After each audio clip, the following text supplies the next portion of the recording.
well, why haven't you done it yet? And I was just like, what? Girl, you can do better than that. Like, But failure wasn't an option. had an job interview hoping like, please don't pick me, please don't pick me. Everything is a sale.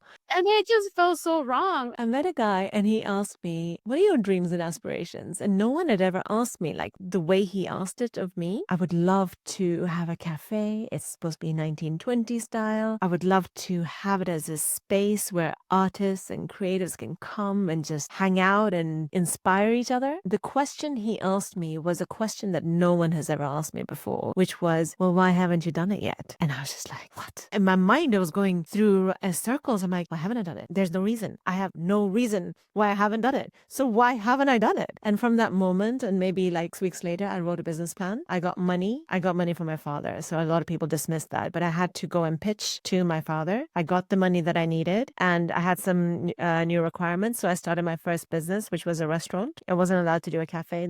I wouldn't get the money for a cafe. And so I started my first business and I think I was 25 or 26 or something like that. A restaurant was less expensive than a cafe? No, it's more profitable. Oh, I see. Okay. Because I was like, well, I would think like, running a restaurant is more expensive than a cafe. And the setup cost is almost the same, Oh, wow. depending on how much of the kitchen that you're putting in. So how long ago was that? So I exited that business in 2017. And then I had the world as my oyster. And I'm like, oh, what am I supposed to do now? And then my friends who are all creators, designers, illustrators, photographers, stylists, they were all like, well, you should do what you did with us. And I'm like, what is that? They're like, well, you helped us make money. I'm like, is that a job? Can I do that as a business? And then I looked it up and I'm like, lo and behold, that's what I ended up I doing. love that. Oh my Yeah. God, that's amazing. And it's like, when it comes so naturally to you that you feel like, is this a Is that business? a thing? I make a money of something that comes so naturally to me. Yeah.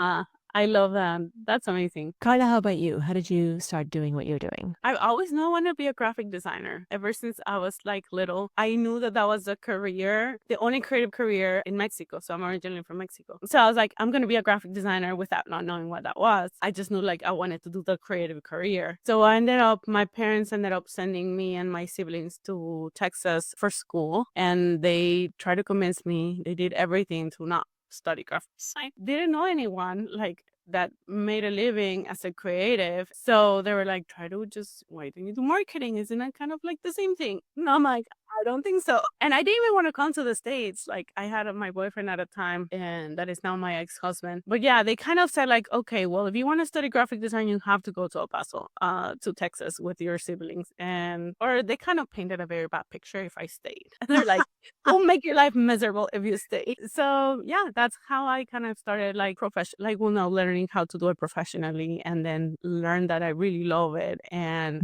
so yeah, I now teach others how to become brand designers, but I tell them like, you become that person the moment you decide you want to be. People wait like until you have the degree, until like, someone gives you permission to go and do it. So I kind of like to say like I became a graphic designer since I started school. And so yeah, it's been like around like 2003. That's when I started school. And yeah, so graduated 5 years after that, found an internship in Tennessee, did my very first big girl job. And I was like, I'll do a couple years of experience. Turned out to be 10 with that company, which was because it was so good. It was so amazing. Nobody left because it was just a great culture. I really lucked out in my first big girl job. But then life started happening into like giving me surprises of change. The company was acquired in 2018. It was media cable networks. So the whole industry has changed. And that was my first layoff. And that's when I started asking myself questions like what you mentioned, like what is what I want to do, or like what is, and I had kind of already, like I had a friend who made a question like yours. Well, not necessarily that deep for you, but like I felt frustrated, like being at that company. It was great on paper and it was actually great, but it's like I didn't feel fulfilled at some point. Like I felt fulfilled at the beginning because it's like, oh my God, like I got this job, this amazing company, this amazing brands, but I felt like my heart was not there. But then I had a friend who I told her like, because we had this speed mentoring event where like executives, will meet them. And then they were like, there was one who asked me like, who do you want to meet? Like, whose job do you want to have? Like, let me connect you. And I was like, I knew it was not there. I'm like, there's no one, there's no job that I want to have in this company. company. I just, so I told that to my friend who didn't work there. So she asked me about, because I was like,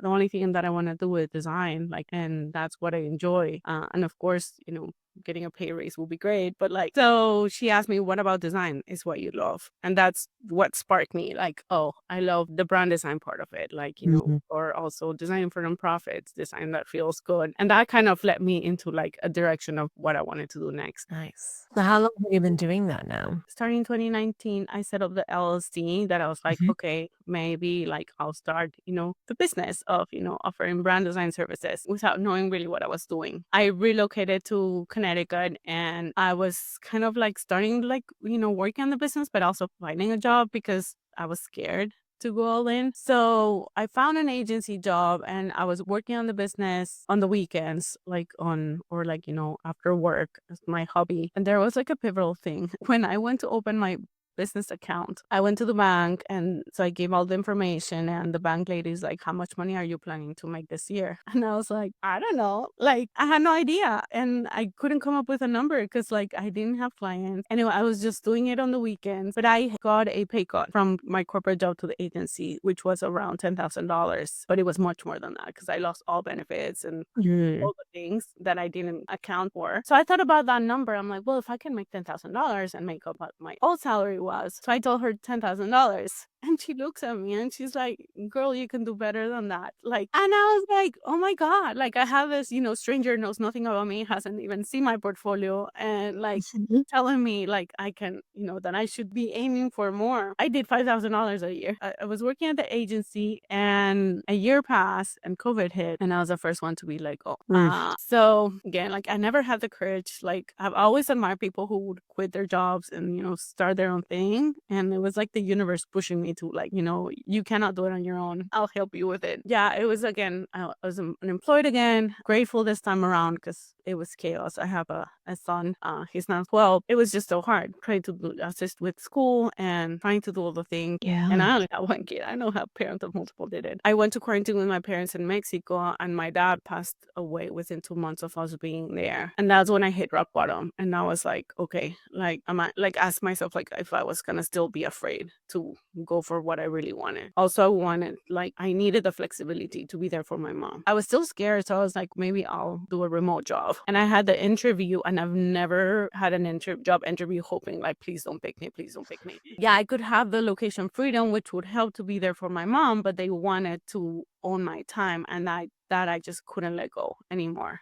Like I just, I had enrolled my son in Mexico for that semester to help support my mom. I was the chauffeur. I was the, everything like Yeah. my mom needed to go to the bank, all those things. And I needed my job to support my life and not the other way around anymore. So I would say like 2021 was the year that like it came to a point that I could extend my unemployment just for a bit or that I decided not to. Because I knew if I did, like I was still going to be not 100% in. So 2021 is when I went full time with my business. Wow. Yeah, and I've been on it full time since then. Left my marriage, moved to Texas, and yeah, living happily ever after. That's such an amazing story. And it's really nice to see how we rise and how we create the life that we're wanting and the different things that actually we're faced with that force us into a decision to actually take the step that we're deep inside actually wanting to take. Yeah, I mean, that's the hardest thing. And we know what we want, but we just hesitate about it, or we don't know, or we just stick with knowing that we don't know about it. So we just, keep with emotions and stick with what's safe. I always say, for me, it was just a decision away, just making a decision and decided to like put myself in an uncomfortable situation and have unwaveringly believe that it was going to work out. Because like there was like, I always say like it's going to work out or it's going to work out. Because there was like, I mean, I feel like it's important not to have plan B, even though we all know what plan B is. We go find a job. We already did that. I love that you're saying this because a lot of people asked me when I started my business, they're like, well, what if you would have failed? And in my mind, I'm like, but failure wasn't an option. And that doesn't mean to say that I didn't consider it, but it's not an option that I considered. Like, I'm not going to do this to fail. I'm going to do this because I'll do whatever it takes in order for it to succeed. And those two mindsets to me are very different. If I'm going to spend all my time planning B, C, D, E, F, I want to focus my energy on plan A. Plan A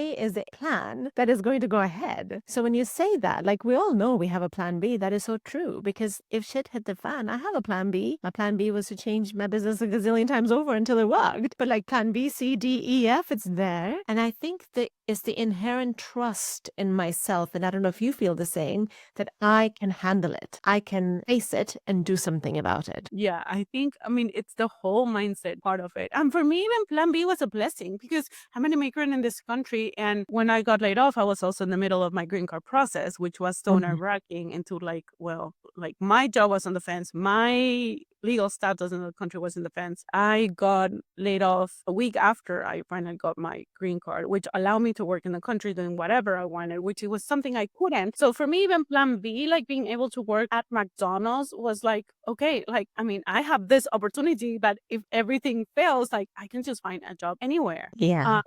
But yeah, it was like, and that's why the whole thing about like, for me, going all in changed everything. I'm glad I did like the part-time thing, like build a foundation while I was still kind of scared and, build some systems in. But my business really didn't work until like I went full-time in it and treated it as a business and not just a side hustle. That was a huge mind shift too, because I didn't grow up around entrepreneurs. I was great at making side money because that's also what I saw with my parents. My parents had full-time jobs. My dad had 2 jobs. My mom had 1 job, plus We also side hustle. And they both like they worked so much. But it was always like, you have the steady job, like, and then the business is to bring the extra. And that was like very ingrained on me, like until I had to just trust that I could do this, even though I didn't have anyone close to me that was doing it, especially as a creative. But then that's why, the internet is great for it, finding people for doing things that you Yeah. want to do. You find like you get access or like a row to see people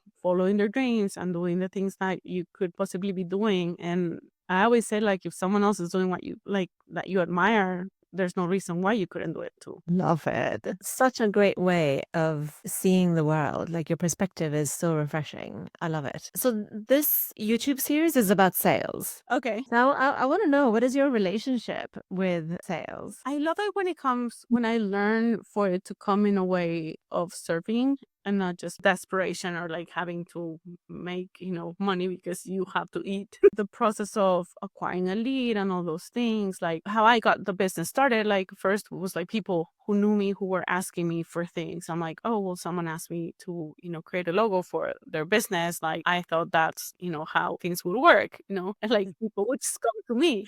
And then I learned about this thing called networking. And that meant I need to talk to people. And oh my God, like I was like, I don't want to do this. And yeah, so just I think the whole sales cycle is such a big thing. It's not just learning about sales, it's about learning to talk to people. It's learning about your pricing, your value, and also I think the most important thing, believing the value you bring in with your work, because that has been huge. And I saw that this year when I increased my prices and I had the conviction on it, like my work is worth this price, versus 2 years ago when I raised my prices and I kind of was hesitant with it. Like I think, I don't know, I just do believe in kind of like this energy and things like that, like the energy that I brought into like me hesitant about the prices, thinking not necessarily about my value, but that people will be able to pay it. Yes.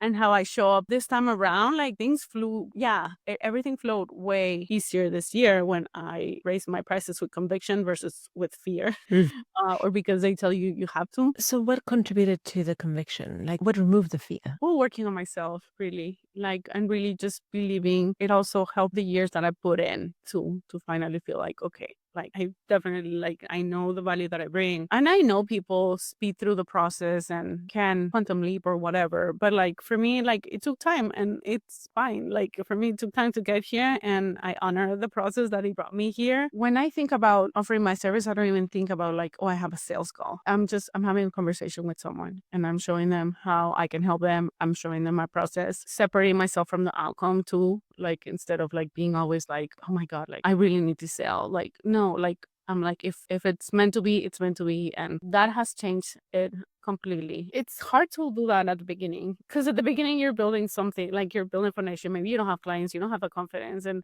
you need the money. I guess my relationship with sales has evolved, and I used to fear it. Now I really enjoy it. I feel like if I get a sale, it's because I'm meant to help this individual or organization. But yeah, the years have helped with it. I also learned, like, when I was reflecting, like when I was a little kid, like I would just sell the crap out of everything, like, and without fear. And like, I guess like when we grow up, like we just become more, I don't know, we care more about what people think. I realized I became scared about it later on when, and until I start doing it again. Also, it gets easier the more you do it. It's interesting because I always tell everyone that we're selling all the time. Like, there's not a moment we're not selling. When they ask me this, I'm like, why? How? I'm like, well, you always think a sale has to be financial, and it doesn't. Like, sometimes we're selling culture, we're selling why you should be on this podcast or why I should have you on the podcast. Everything is a sale. It's the exchange that is happening between two people, selling an idea, selling a concept, selling the feeling of wanting something. It could be absolutely anything. And it's all sales. And we do it as children, we do it as adults, we do it as business owners. Go ahead, Carla. No, I was just saying, I think like sales is very much ingraining people as a